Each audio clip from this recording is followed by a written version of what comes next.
আসসালামু আলাইকুম, স্বাগত জানাচ্ছি প্রবাস সংবাদে। এখনকার সংবাদ আয়োজন নিয়ে আপনাদের সাথে আছি মেহরুন্নেসা তাহমিনা। শুরুতেই জানিয়ে দিচ্ছি ফ্রেমওয়ার্ক ফাইন্যান্স লিমিটেড প্রবাস সংবাদ শিরোনামগুলো। যুদ্ধক্ষেত্রের জন্য রোবট সেনা প্রস্তুত করছে যুক্তরাষ্ট্র। আগামী বছরই 40,000 রোবট যোদ্ধা তৈরির পরিকল্পনা। বিশ্বকাপের সময় নিউ ইয়র্কে অবৈধ অভিবাসী বিরোধী অভিযান চালানোর ইঙ্গিত দিয়েছে ট্রাম্প প্রশাসন। আনন্দযজ্ঞের মধ্যে নতুন উদ্বেগ।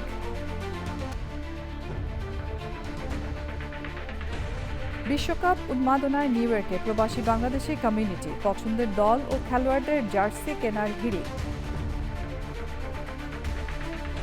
এবং অস্ট্রেলিয়ায় টিনেজারদের জন্য সামাজিক যোগাযোগ মাধ্যমের নিষেধাজ্ঞা নিয়ে এখনও বিতর্ক। কাঙ্ক্ষিত ফল হচ্ছে না মনে করে কিশোর কিশোরীরা।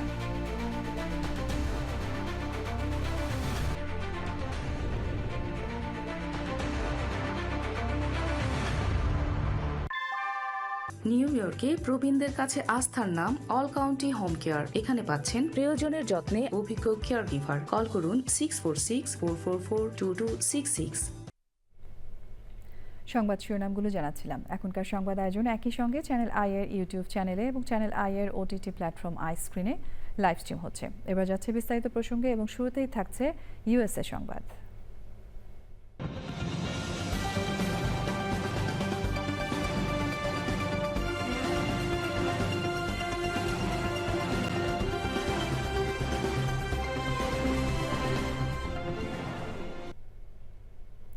এআই চালিত মানবাকৃতির রোবটকে যুদ্ধক্ষেত্রে লড়তে প্রস্তুত করছে যুক্তরাষ্ট্রের ফাউন্ডেশন রোবোটিক্স।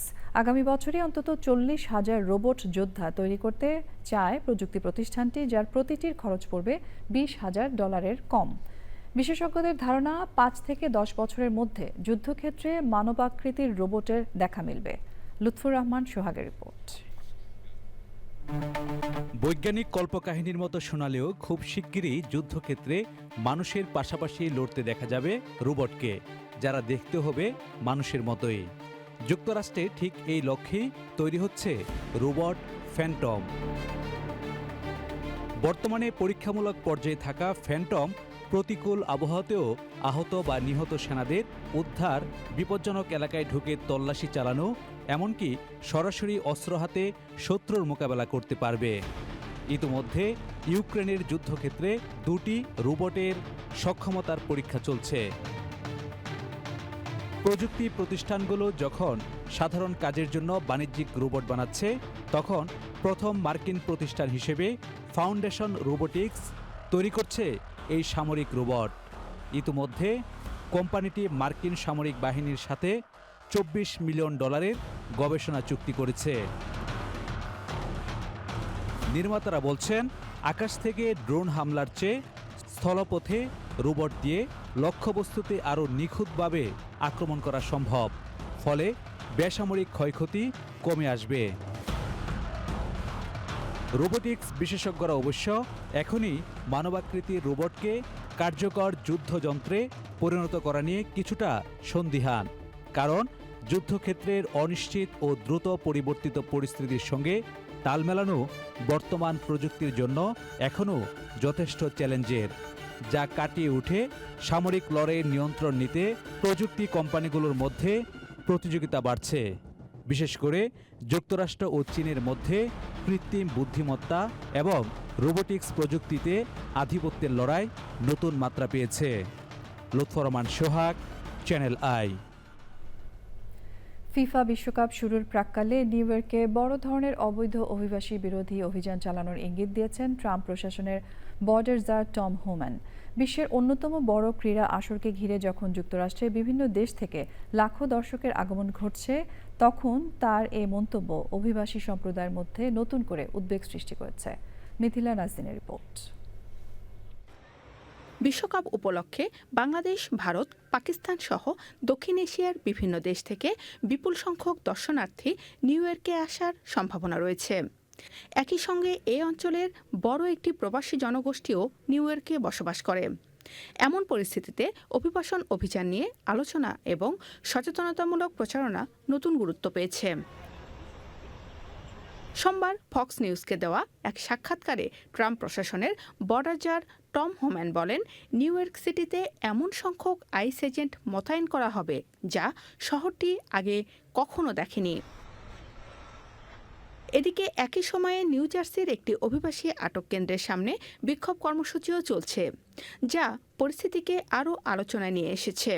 এই প্রেক্ষাপটে অভিবাসীদের অধিকার সম্পর্কে সচেতনতা বাড়াতে উদ্যোগ নিয়েছে New York immigration coalition. Mithila Naznin, Channel i. যুক্তরাষ্ট্রে ভ্রমণ বা ব্যবসায়িক ভিসার সাক্ষাৎকারের দীর্ঘ অপেক্ষা কমাতে নতুন উদ্যোগ নিয়েছে মার্কিন পররাষ্ট্র দপ্তর।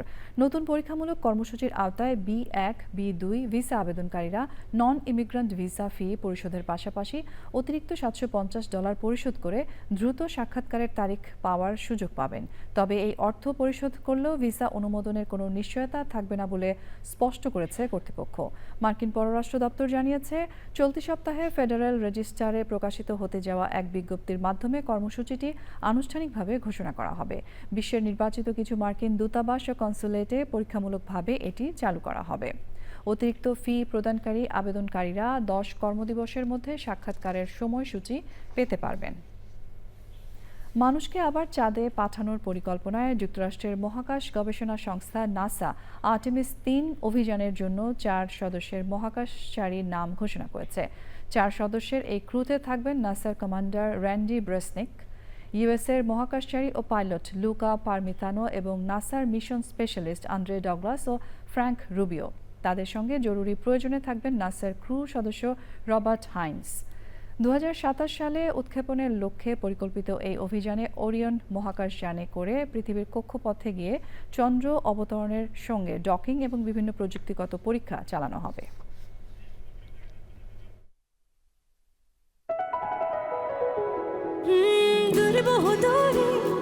চলো হারিয়ে যাই তুমি আমি দুজনে মিলে,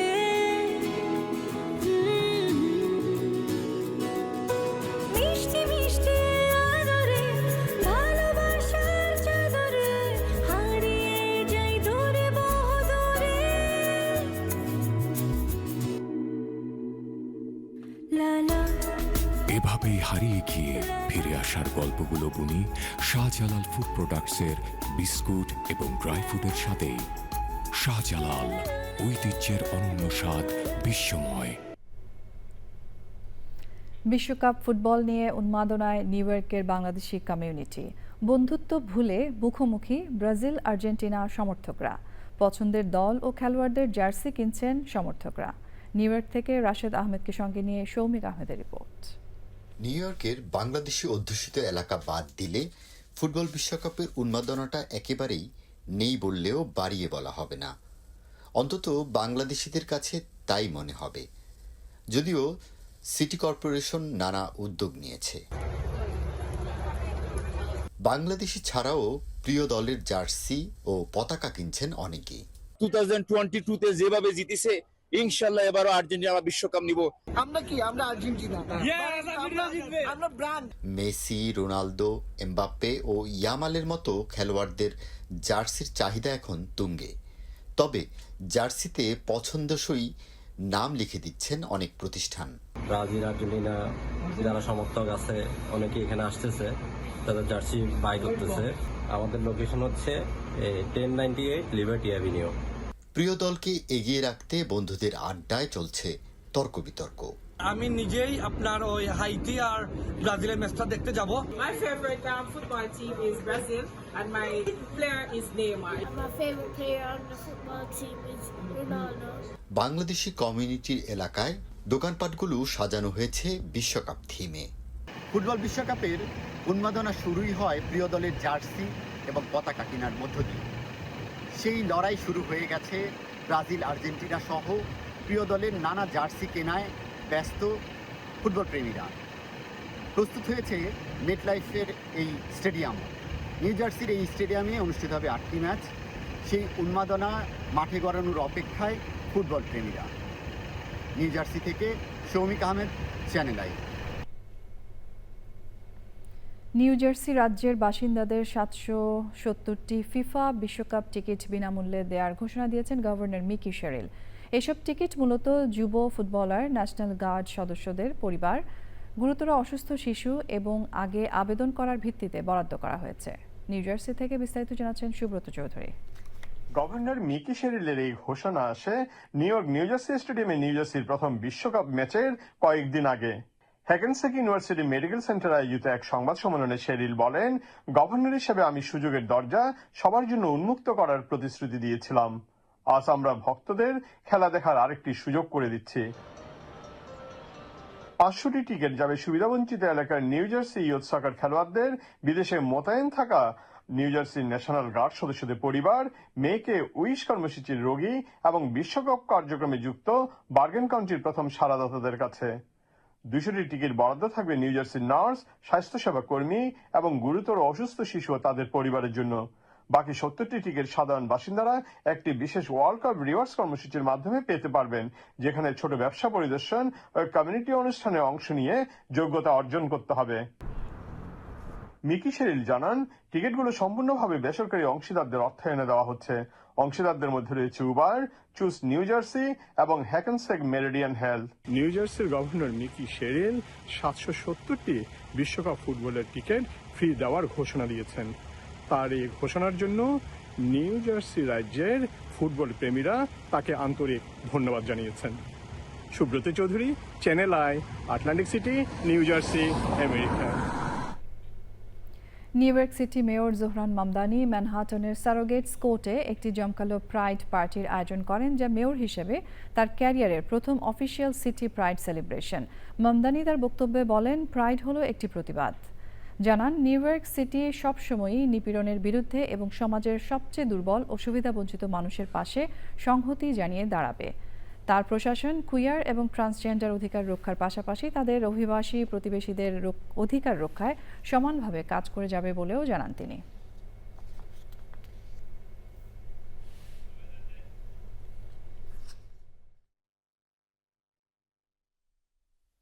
In a city where there aren't many firsts left, that is a big one. And truly, what makes this site so meaningful to me is looking out onto a room and seeing so many advocates, so many activists, so many old friends, and so many new. New jersey স্টেটের Atlantic সিটিতে আগামী 12 June শোবোট resort and green টার্ফে অনুষ্ঠিত হবে Atlantic city football উৎসব 2026। অনুষ্ঠানের বিশেষ আকর্ষণ হিসেবে বিশাল আউটডোর স্ক্রিনে সরাসরি সম্প্রচার করা হবে যুক্তরাষ্ট্র বনাম প্যারাগুয়ের ফুটবল ম্যাচ। নিউ জার্সি থেকে জানাচ্ছেন সুব্রত চৌধুরী। বিশ্বকাপ উপলক্ষে ফুটবল প্রেমীদের জন্য এক আনন্দঘন আয়োজন নিয়ে আসছে city of Atlantic city, visit Atlantic city, north to shore ও Atlantic city sports commission. 12 June শুক্রবার সিটির শোবোট রিসোর্টে সন্ধ্যা 6টা থেকে রাত 11টা পর্যন্ত চলবে এই বর্ণাঢ্য ফুটবল উৎসব। ফুটবলের প্রতি ভালোবাসা এবং বিভিন্ন সম্প্রদায়ের মধ্যে সম্প্রীতির বন্ধন আরো সুদৃঢ় করার লক্ষ্যেই এই আয়োজন করা হয়েছে। অনুষ্ঠানের বিশেষ আকর্ষণ হিসেবে বিশাল আউটডোর স্ক্রিনে সরাসরি সম্প্রচার করা হবে যুক্তরাষ্ট্র বনাম প্যারাগুয়ের ফুটবল ম্যাচ। দর্শকরা আধুনিক সাউন্ড সিস্টেমের মাধ্যমে খেলার রোমাঞ্চকর মুহূর্তগুলো উপভোগ করতে পারবেন। ফুটবল উৎসব আয়োজনে মাটি স্মল সহ আয়োজন করছেন, তাদের সকলকেই অন্তরের অন্তঃস্থল থেকে আন্তরিক ধন্যবাদ। এছাড়াও উৎসবে শিশুদের জন্য থাকবে peewee soccer, face painting, arts and craft, football inflatable সহ নানা বিনোদনমূলক কার্যক্রম। দর্শকদের জন্য থাকবে সঙ্গীত, আকর্ষণীয় উপহার এবং আরো অনেক চমকপ্রদ আয়োজন। এই ফুটবল উৎসব সিটির বিভিন্ন সম্প্রদায়ের মধ্যে সম্প্রীতির বন্ধন আরো সুদৃঢ় করবে। আয়োজকরা জানান, অনুষ্ঠানে আগত প্রথম 75টি গাড়ির জন্য বিনামূল্যে পার্কিং এর ব্যবস্থা রাখা হয়েছে। তবে ফ্রি পার্কিং ভাউচার পেতে অংশগ্রহণকারীদের ইভেন্টে এসে চেক ইন করতে হবে। অনুষ্ঠান স্থলে প্রবেশের জন্য সাউথ নিউ জার্সি এভিনিউর প্রবেশপথ ব্যবহার করতে হবে। আয়োজকরা সকল ফুটবল প্রেমীকে সপরিবারে এই উৎসবে অংশগ্রহণের আমন্ত্রণ জানিয়েছেন। ফুটবল উৎসব আয়োজন উপলক্ষে কমিউনিটিতে বেশ সাড়া পড়েছে। বিশ্বকাপ ফুটবল উৎসবের মৌসুমে সিটির এই ফুটবল উৎসব সিটির অধিবাসীদের আনন্দের মাত্রা বহুগুণে বাড়িয়ে দেবে। তাই ক্রীড়াপ্রেমীরা অধীর আগ্রহে অপেক্ষা করছেন ফুটবল উৎসব উপভোগ করার জন্য। Subrata Chowdhury, channel I, Atlantic city, new Jersey, America. এবারে অন্যান্য সংবাদ। হরমুজ প্রণালীতে ইরানি বন্দর ও দ্বীপগুলোতে মার্কিন হামলার জবাবে বাহরাইন, কুয়েত ও জর্ডানে যুক্তরাষ্ট্রের সামরিক ঘাঁটি ও স্বার্থ সংশ্লিষ্ট স্থাপনাগুলোতে হামলা চালিয়েছে ইরানের Islamic Revolutionary Guard Corps IRGC। এক বিবৃতিতে IRGC জানিয়েছে তারা বাহরাইনে মার্কিন নৌবাহিনীর ৫ম নৌবহরে এবং কুয়েতে মার্কিন বিমান ঘাঁটি আলী আল সালেমে ড্রোন হামলা চালিয়েছে। এর পাশাপাশি জর্ডানে যুক্তরাষ্ট্রের আজরাক বিমান ঘাঁটিতে দূরপাল্লার ক্ষেপণাস্ত্র হামলা চালিয়েছে। জর্ডানের সামরিক বাহিনী জানিয়েছে তারা ইরানের ছোড়া 5টি ব্যালিস্টিক ক্ষেপণাস্ত্র ধ্বংস করেছে। এর আগে মার্কিন হেলিকপ্টার ভূপাতিত করার অভিযোগ এনে ইরানে আবারও হামলা চালিয়েছে যুক্তরাষ্ট্র।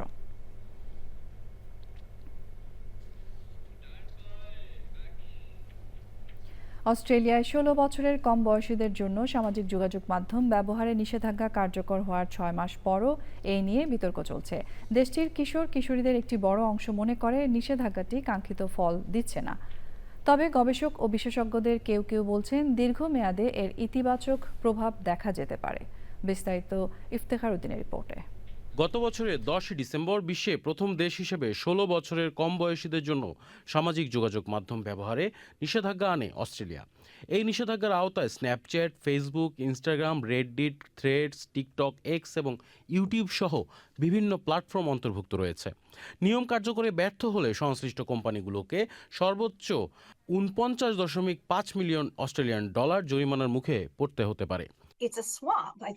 সিডনির একদল তরুণ তরুণী বলেছে এটি কাজ করছে না। তাদের মতে শিশুদের উপর নিষেধাজ্ঞা আরোপের চেয়ে সামাজিক যোগাযোগ মাধ্যম কোম্পানিগুলোর উচিত ক্ষতিকর কন্টেন্ট নিয়ন্ত্রণে কার্যকর পদক্ষেপ নেওয়া। সিডনি বিশ্ববিদ্যালয়ের মিডিয়া অ্যান্ড কমিউনিকেশন স্কুলের গবেষক টিমোথি কস্কি বলেন এটি একটি দীর্ঘমেয়াদী প্রক্রিয়ার শুরু। পশ্চিম অস্ট্রেলিয়া বিশ্ববিদ্যালয়ের মনোবিজ্ঞানী ক্যাথরিন মোডেকি মনে করেন সামাজিক যোগাযোগ মাধ্যমের পরিবেশ অনিরাপদ। তরুণদের সুরক্ষা নিশ্চিতে প্ল্যাটফর্ম পরিচালনাকারী কোম্পানিগুলোকে আরও দায়িত্বশীল হতে হবে। 16 বছর বয়সী টাটিজিনিয়া ড্যাগারিনের মতে অভিভাবকদের যেমন দায়িত্ব রয়েছে তেমনি ইনস্টাগ্রামের মতো প্ল্যাটফর্মগুলোর ক্ষতিকর কন্টেন্ট নিয়ন্ত্রণে কার্যকর ভূমিকা পালন করা উচিত। অস্ট্রেলিয়ার এই উদ্যোগ ইতোমধ্যে ফ্রান্স, ডেনমার্ক ও যুক্তরাজ্য সহ বিভিন্ন দেশের আগ্রহ তৈরি করেছে। বিশেষজ্ঞদের মতে সামাজিক যোগাযোগ মাধ্যমের প্রভাব কমাতে শুধু নিষেধাজ্ঞা নয়, অভিভাবক সচেতনতা, শিক্ষা প্রতিষ্ঠান ভিত্তিক নিয়ন্ত্রণ এবং প্রযুক্তি কোম্পানিগুলোর জবাবদিহিতার সমন্বিত উদ্যোগ প্রয়োজন। Iftekhar Uddin, channel I. আইনজ্ঞ ও মানবাধিকার কর্মী লুইস আরবুর কানাডার 31তম গভর্নর জেনারেল হিসেবে দায়িত্ব গ্রহণ করেছেন। সিনেট চেম্বারে আয়োজিত অনুষ্ঠানে তিনি শপথ নেন এবং দেশটির রাষ্ট্রপ্রধান তৃতীয় কিং চার্লসের প্রতিনিধি হিসেবে দায়িত্বভার গ্রহণ করেন। লন্ডনে রাজা চার্লসের সঙ্গে বৈঠকের পর আরবুরকে আনুষ্ঠানিকভাবে এই পদে নিয়োগ দেওয়া হয়। গভর্নর জেনারেল হিসেবে তিনি কানাডার সশস্ত্র বাহিনীর কমান্ডার ইন চিফের দায়িত্ব পালন করবেন। দায়িত্ব গ্রহণের সময় ভাষণে আরবুর কানাডাকে বিশ্বের অন্যতম সফল দেশ হিসেবে উল্লেখ করেন। তিনি বলেন, বিশ্বের বিভিন্ন সংকট ও অস্থিরতার মধ্যে কানাডা অনেক ক্ষেত্রে প্রায় নিখুঁত একটি দেশ হিসেবে বিবেচিত হতে পারে। তবে তিনি সতর্ক করে বলেন, এই অর্জন ধরে রাখতে হলে গণতন্ত্র, মানবাধিকার ও আইনের শাসনকে আরও শক্তিশালী করতে হবে। জার্মানির বার্লিনে শহীদ প্রেসিডেন্ট জিয়াউর রহমান বীর উত্তমের 45তম শাহাদাত বার্ষিকী পালিত হয়েছে। এই উপলক্ষে দোয়া মাহফিল ও প্রয়াত রাষ্ট্রপতির জীবনী নিয়ে সংক্ষিপ্ত আলোচনা সভা করে জার্মানির শাখা বিএনপি ও অঙ্গ সংগঠনগুলো। জার্মান বিএনপি নেতা আবু হানিফ ও বাবুল ব্যাপারীর যৌথ সঞ্চালনায় জার্মান বিএনপির সাবেক সহসভাপতি আব্দুর রউফ মাস্টারের সভাপতিত্বে দোয়া মাহফিলে ভার্চুয়ালি যোগ দিয়ে প্রধান অতিথি হিসেবে বক্তব্য রাখেন বিএনপির চেয়ারম্যানের উপদেষ্টা সৈয়দ মোয়াজ্জেম হোসেন আলাল। বিশেষ অতিথি কুমিল্লা 2 আসনের সংসদ সদস্য অধ্যক্ষ সেলিম ভুঁইয়া। এই সময় শহীদ জিয়ার কর্মজীবন নিয়ে আলোচনা সভায় বক্তব্য রাখেন বরিশাল শেরেবাংলা ডিগ্রি কলেজ শাখার সাবেক সভাপতি ও জার্মান বিএনপি সভাপতি পদপ্রার্থী কাজী রেজাউল হক সাইদ। বাংলাদেশ জাতীয়তাবাদী যুবদল যুক্তরাজ্য শাখার রিজিওনাল জোন 1-এর সাংগঠনিক ডিভিশনের অন্তর্ভুক্ত সব জোনের সদস্য ফর্ম সংগ্রহ, জমা ও জোনাল কমিটি গঠন কার্যক্রমকে ত্বরান্বিত করা এবং যুক্তরাজ্য যুবদলের সাংগঠনিক কার্যক্রমকে আরও গতিশীল করার লক্ষ্যে সমাবেশ হয়েছে। সোমবার ইস্ট লন্ডনের একটি কনভেনশন সেন্টারে সমাবেশে যুক্তরাজ্য যুবদল নেতা লোকমান হোসেনের সভাপতিত্বে বক্তব্য রাখেন যুক্তরাজ্য যুবদলের সভাপতি আফজাল হোসেন, যুক্তরাজ্য যুবদলের সাধারণ সম্পাদক বাবর চৌধুরী ও লন্ডন ডিভিশনের জোনালের নেতাকর্মীরা।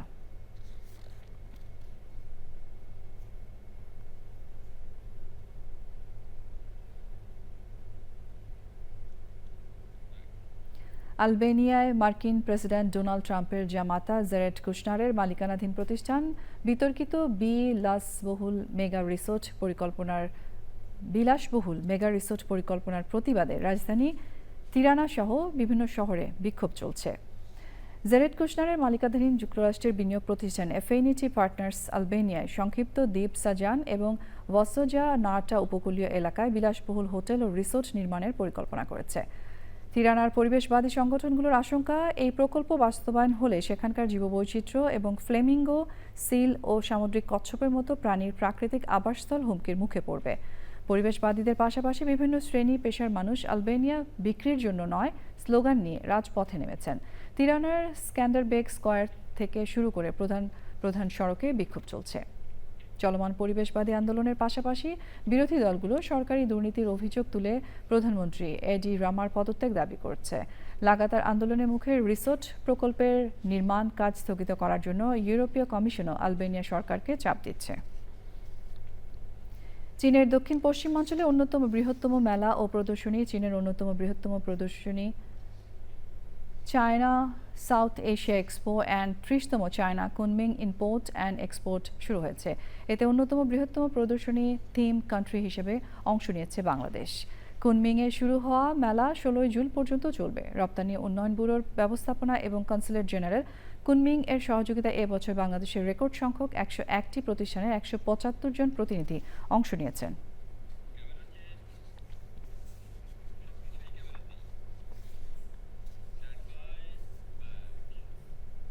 সবশেষে ফ্রেমওয়ার্ক ফাইন্যান্স লিমিটেড প্রবাস সংবাদ শিরোনামগুলো জানিয়ে দিচ্ছে আরও একবার।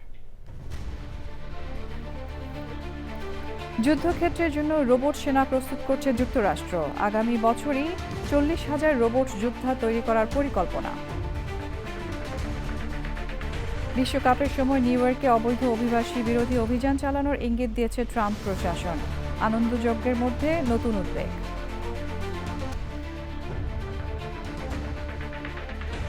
বিশ্বকাপ উন্মাদনায় নিউ ইয়র্কে প্রবাসী বাংলাদেশি কমিউনিটি, পছন্দের দল ও খেলোয়াড়দের জার্সি কেনার হিড়িক। এবং অস্ট্রেলিয়ায় টিনেজারদের জন্য সামাজিক যোগাযোগ মাধ্যমে নিষেধাজ্ঞা নিয়ে এখনো বিতর্ক। কাঙ্ক্ষিত ফল হচ্ছে না মনে করে কিশোর কিশোরীরা।